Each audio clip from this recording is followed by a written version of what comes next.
Donc vous savez, au cours de ma vie, j'ai levé des centaines de millions de dollars. Et c'est parce que je n'avais pas d'argent quand j'étais jeune que j'ai appris comment lever des capitaux. Et c'est vraiment très simple. Vous devez trouver un actif qui a plus de valeur que vous. Seuls les paresseux utilisent leur propre argent. Et je dis ça parce que j'ai passé une grande partie de ma vie à lever des capitaux. Aujourd'hui, vous avez le financement participatif et tous ces trucs, mais la raison pour laquelle j'ai dû apprendre à lever des fonds est que je n'avais pas d'argent à l'époque. Et donc, si vous avez lu mon livre Père riche, Père pauvre, vous savez que mon père riche avait l'habitude de dire « Ne dites jamais « je ne peux pas me le permettre ». Ça, c'est ce que disait mon père riche. Et beaucoup de mes professeurs n'étaient pas du même avis. Les paresseux disent toujours « je ne peux pas me le permettre »,« je n'ai pas d'argent ». C'est pour ça qu'ils sont pauvres. Ils ont un mindset de pauvre. Donc au lieu de trouver comment lever des fonds, parce que c'est vraiment très facile de devenir un loser, je les appelle les losers. Et ça les énerve. Parce que nous avons tous le pouvoir, si nous le désirons vraiment, de ne pas rester pauvres, à condition de savoir comment gagner de l'argent. Et l'une des raisons pour lesquelles ça m'énerve autant, ça me met toujours en rogne. Mon père riche était diplômé d'université. Et il me disait toujours « Tu sais, je serais un homme riche si je n'avais pas eu d'enfants. » Et je lui répondais « Tu sais papa, ce n'est pas de ma faute si tu as eu des enfants. » Il disait aussi « Je ne peux pas payer ça parce que j'ai des enfants. » Et plus il disait ça, et plus ça me mettait en colère. Alors que pendant ce temps, mon père riche me disait « C'est pour ça que ton père est pauvre, parce qu'il est paresseux. Il pense que son diplôme va le sauver. » Il disait « Tout le monde peut se dire « Je n'ai pas d'argent, je ne peux pas me le permettre. » C'est pour ça que ton père est pauvre. C'est juste un paresseux. Mon père retournait parfois à Stanford ou à l'université de Chicago, où il avait fait ses études. Il n'a jamais rien appris de tout ça là-bas, parce qu'ils ne savent rien à ce sujet. Parce que la plupart des enseignants veulent juste recevoir un salaire et avoir une retraite confortable. Ils veulent la sécurité de l'emploi. Donc l'état d'esprit qu'ils ont est différent. Donc la raison pour laquelle je dis souvent que seuls les paresseux utilisent leur propre argent, c'est parce qu'il faut beaucoup plus d'intelligence pour lever des capitaux. Et donc je n'ai jamais été capable, depuis que mon père riche, depuis que je suis un petit garçon, mon père riche m'a interdit de dire « je ne peux pas me le permettre ». Il me disait « trouve plutôt comment tu peux te le permettre. Comment peux-tu faire quelque chose? Trouve comment tu peux faire quelque chose. » Donc au cours de ma vie, la plupart des projets que j'ai commencés, je n'ai jamais eu d'argent. J'aime ne pas avoir d'argent, parce que ça me force à penser, et je deviens créatif. Je dois m'instruire, je dois parler à des gens riches. Comment avez-vous fait ceci? Comment avez-vous fait cela? Et ce qui m'est arrivé, et je viens juste d'avoir 72 ans, c'est que je n'ai plus jamais eu besoin d'argent. Parce que si j'ai besoin d'argent, je trouve un moyen pour en obtenir. Donc aujourd'hui, vous avez le financement participatif et tous ces trucs. Donc c'est plus facile de dire « je ne peux pas me le permettre ». Tous les pauvres disent « je ne peux pas me le permettre ». Tous les pauvres disent « il faut taxer les riches ». Tous les pauvres disent « donnez-moi une éducation gratuite, de la nourriture gratuite, une scolarité gratuite ». C'est juste de la fainéantise à mon avis.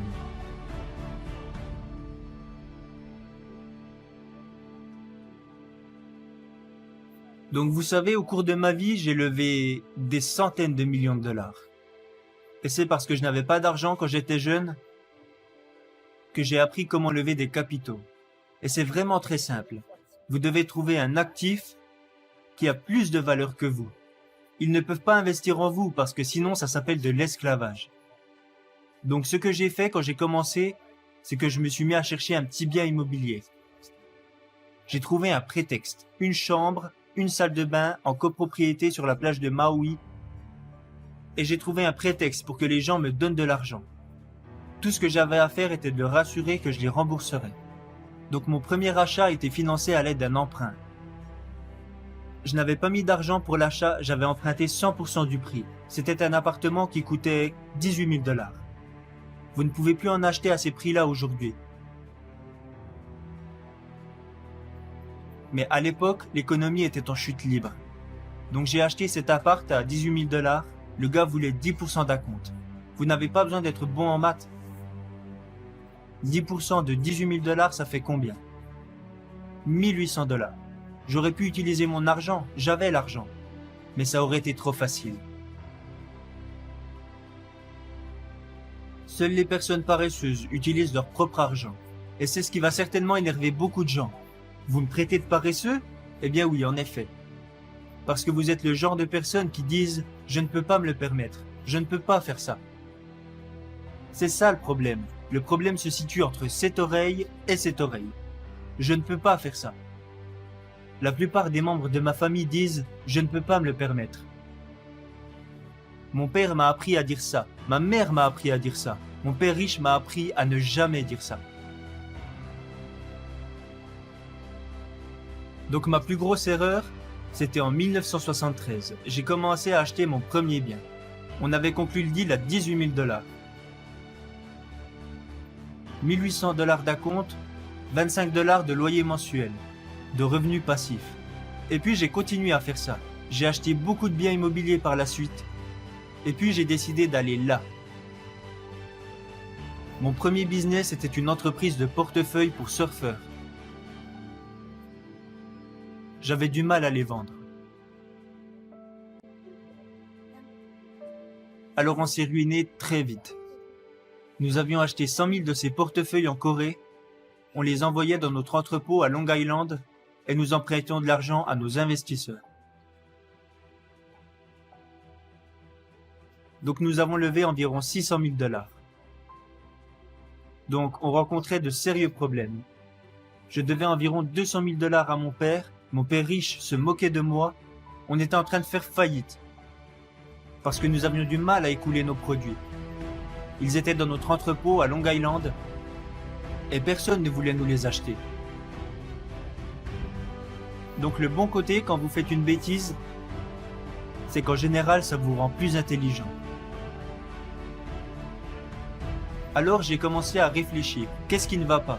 Et j'avais remarqué à cette époque que beaucoup de baby-boomers étaient en surpoids et qu'ils se mettaient de plus en plus à courir. La course à pied était en train de devenir à la mode, parce que personne ne faisait de course à pied avant ça. Mais de plus en plus de monde commençait à courir. Un jour, j'étais en train de lire le journal, j'étais à Honolulu, les affaires allaient mal, et dans le journal, il y avait un article sur ce jogger à San Francisco qui allait tous les jours courir dans un parc. Et ce que le jogger disait, c'est qu'il n'avait aucun endroit pour mettre ses clés de voiture. Il les mettait sous sa roue de voiture et il allait faire son jogging autour du parc.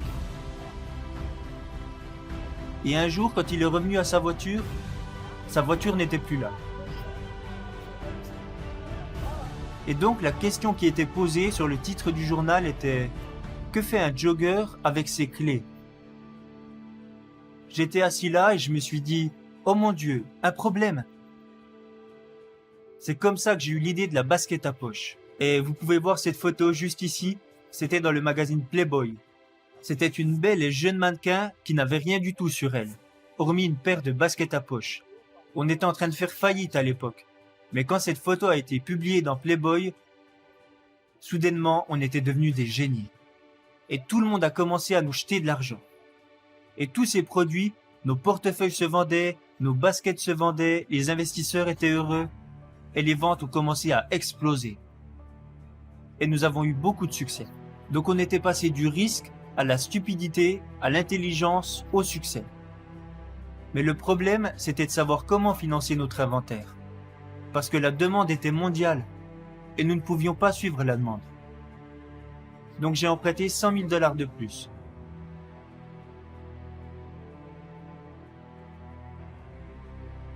Et je suis allé voir mon comptable et je lui ai demandé « Stanley, est-ce que ces 100 000 $ de plus peuvent résoudre nos problèmes d'approvisionnement ?»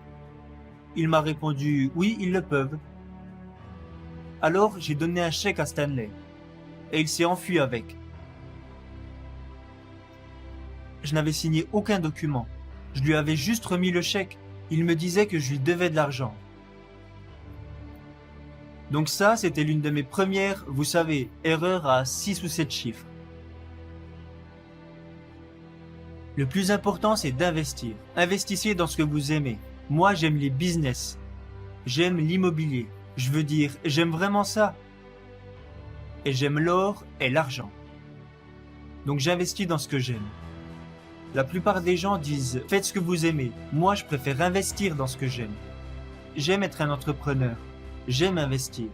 Je suis toujours à la recherche de nouvelles entreprises, de nouvelles affaires.